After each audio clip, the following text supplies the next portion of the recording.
Morgan Park, near Warwick in Queensland, hosted round 2 of the TA2 Muscle Car Series, the first time the TA2 cars have raced at the rural venue.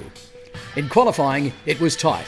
However, Performex Cup Series leader Aaron Seaton nailed pole with a 1:15.6 to be over a second quicker than George Mediki's Mustang, with Russell Wright back in third. While Seaton won the race by over 1.5 seconds from George Mediki, the first major race casualty was Tim Tritton, who spun his hot-looking Mustang in race 2 at turn 5, then on the recovery lap, dropped a wheel off over the hill and slammed the outside wall hard. Not a good day at all. Just coming under the bridge, full throttle, turn left. I don't know, until we have a little look-see. And sideways into the tyre barrier, and then that was it. After a strong race 1, Drew Ridge's Mustang stopped on track with electrical issues, while Seaton again went on to win from George Mediki by just on a second, with Wright, Hearn and Jarvis filling out the top 5. Sunday morning's race claimed Anthony Tenkate with a spin at turn 6, but set up a great race battle between Mark Crutcher, Sean Richardson and Drew Ridge mid-race. Later in the race, Richardson and Scatella came together at turn 1, putting both cars off the track and into the wall. Mediki's Mustang was right on Seaton's tail early in the race, however started to slow with 3 laps to go due to a puncture. 2017 TA2 champ Russell Wright was caught up in the action and spun over the hill, managing to clutch start the Mustang on the fly, but going from 3rd to 5th. Seaton's Castrol Harris Mustang went on to win from Hearn, Ashley Jarvis and Andrew Mediki. Drew Ridge had a strong run from last to 9th to pick up the Hypercoil Springs Hard Charger Award. Thank you, yeah, it was exciting. Nice to have a bit of racing and battling out there. Didn't get to do much passing yesterday, so it was nice to get out there and make some moves out there. So good, we were happy with the car pace. Brakes were going towards the end, so something we can work on to improve. And the next one, chuck some new brake pads in, but overall pretty happy with it. And now try and push on for top 5.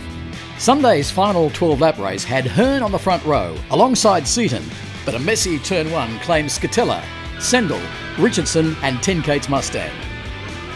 Damage to the rear suspension then sent the green Mustang hard right, slamming into the tyre wall and causing a red flag, while Sendell also parked up on the infield. After the medicos checked out Tenkate, who was seriously winded in the incident, Nathan Hearn made a big move at the restart, right around the outside of Seaton to take the lead going over the hill. Hearn, Seaton and Jarvis then set up a 3-way battle for the lead, but Mediki joined in with a superb pass on Jarvis on lap 10. Aaron Seaton threw everything at the 16-year-old. However, the Gulf Western Oil's Dodge driver held his nerve and went on to win by 0.3 of a second from Seaton. George Mediki, Jarvis and Andrew Mediki rounding out the top 5. Yeah, no, it was good. We struggled a bit with the car pace all weekend, but we managed to get ourselves in a good enough position to be in the front row for the last start. And it all came down to the start. So if we didn't get Aaron on the start, I knew I was going to be in a bit of trouble trying to get a win. So I made sure I just went into the start as hard as I could and actually managed to pull it off. So from then on, I didn't even go on the clean side of the track. I was just blocking the whole way, trying to make sure my car was as wide as possible. And turns out I done a half-decent job and we managed to actually get a win.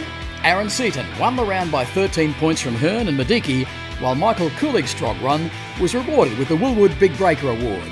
Yeah, definitely. It was awesome to be racing with Nathan and George and Ashley throughout the whole race in the last one. It was really close and it was good way to end the weekend. First of all, Castrol and Harris Racing for the opportunity to be here racing TA2. It's a great category. Don Dimitriadis for his continuous support.